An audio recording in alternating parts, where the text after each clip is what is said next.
Today it is the turn of this MG. Now, this was painted before Christmas. It's currently early January, so we've left this to flatten polish for when we come back in. So it's been painted for a couple of weeks now, and we're going to show you how you can flatten polish successfully new paint that's been on a few weeks, because most of the time with flatten polish it's brand new paint within days, but it can get a bit tricky after it's been on a couple of weeks. So come along with us and we'll get this sorted.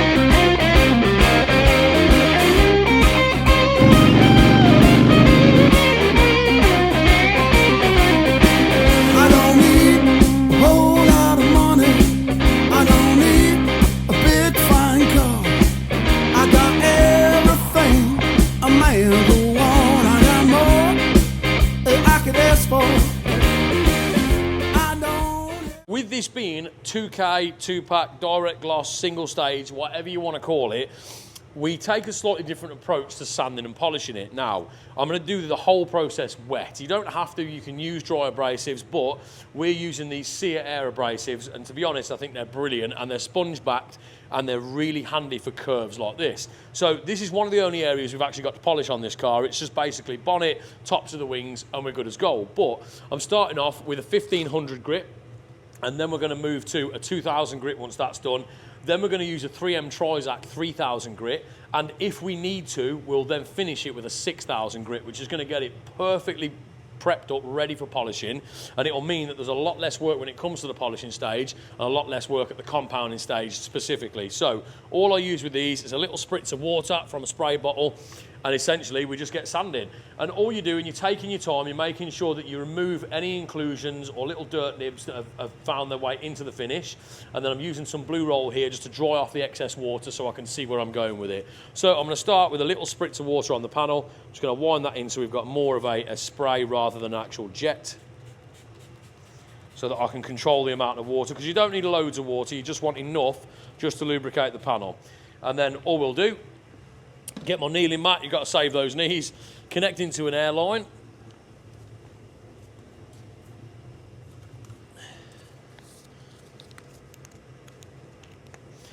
I am also going to put a little spritz of water, ouch, there we go, that'll go in the bloopers reel. I'm going to put a little spritz of water as well just onto the disc that I'm using, just simply because I want to make sure that when we hit that panel, everything is lubricated to the point where it needs to be. So there we go, simple as that. So I'm going to do a small patch first and I'll show you what I'm looking for.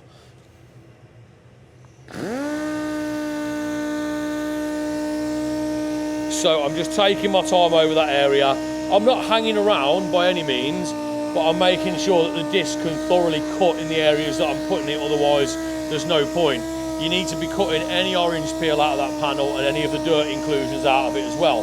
Now, it doesn't take a massive amount of time to actually achieve that. As you can see, we've been on that area for a few seconds, and I'm going to wipe this section off and just show you sort of where we're up to now. So let's have a quick look at that.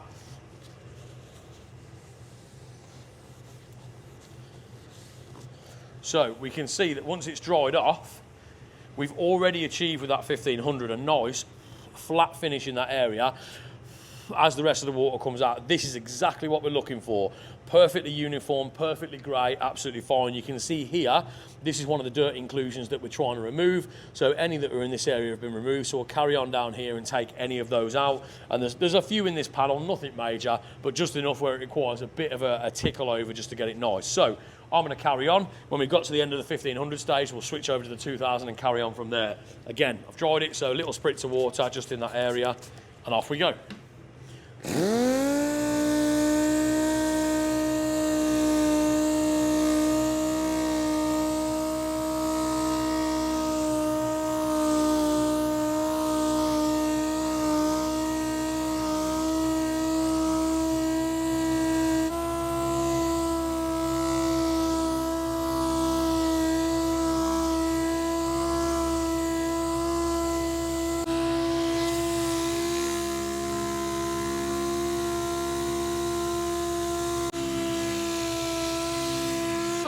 Now, the other important thing to remember when you're doing direct gloss or 2-pack, Don't panic when you see colour coming off, because remember, you don't have a clear coat. This is essentially coloured clear coat, so you're going to get that colour as soon as you start flatting.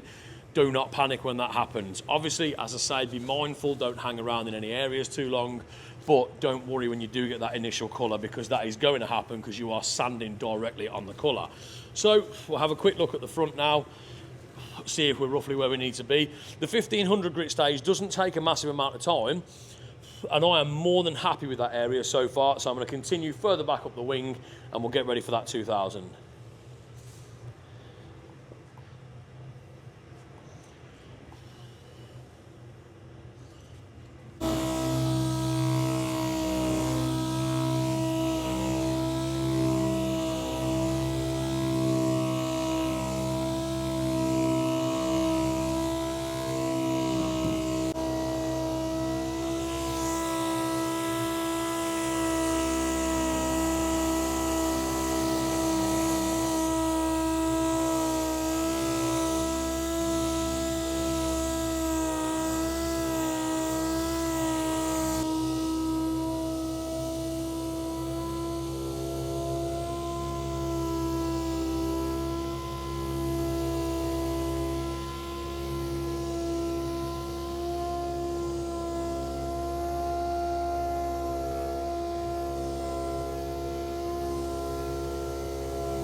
That is where we got up to with the 1500 grit stage. Wings done, bonnet's done. Time to move on to 2000 now. So same brand of disc, Seat Air, wet again, 2000, just going over, taking out all those 1500 grit scratches before we move on to the next stage. So let's get cracking.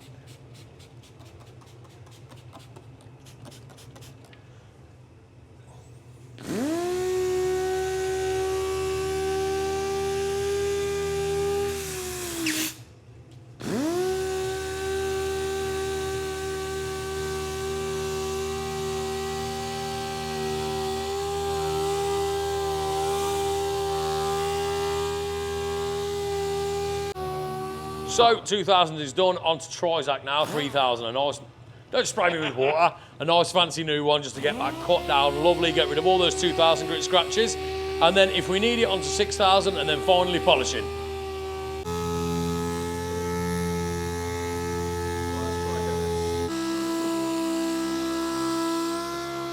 It's polishing time now. As we can see, if you look across the bonnet, you'll start to see the gloss that we've already started to win back from the sanding process, finishing in 3000 Trizact.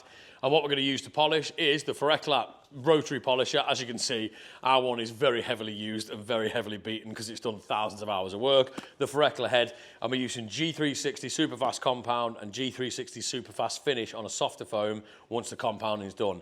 So that is the first step.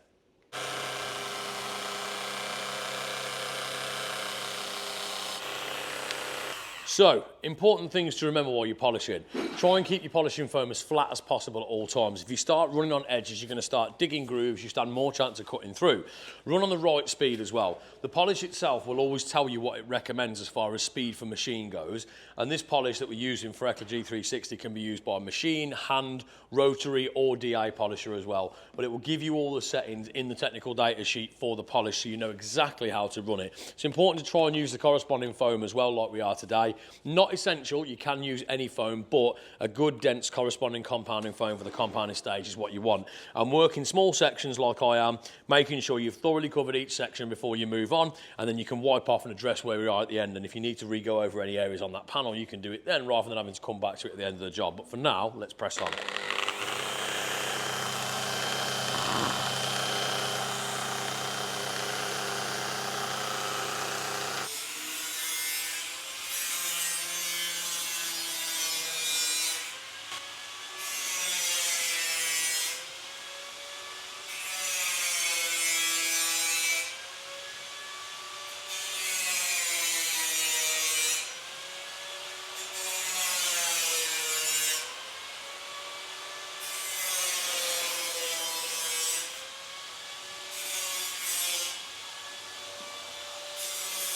As you can see, that is an exceptional finish. There we have it. That is polished up. As you can see, we've done compounding stage, we've done finishing stage, all with the Foreckler G360 and the Foreckler rotary polisher, and that is looking great, if I do say so myself. So it's as easy as that. You take your time, be methodical, make sure you use the right products in the right order, and you are golden. Now, be sure to like, follow, subscribe, obviously.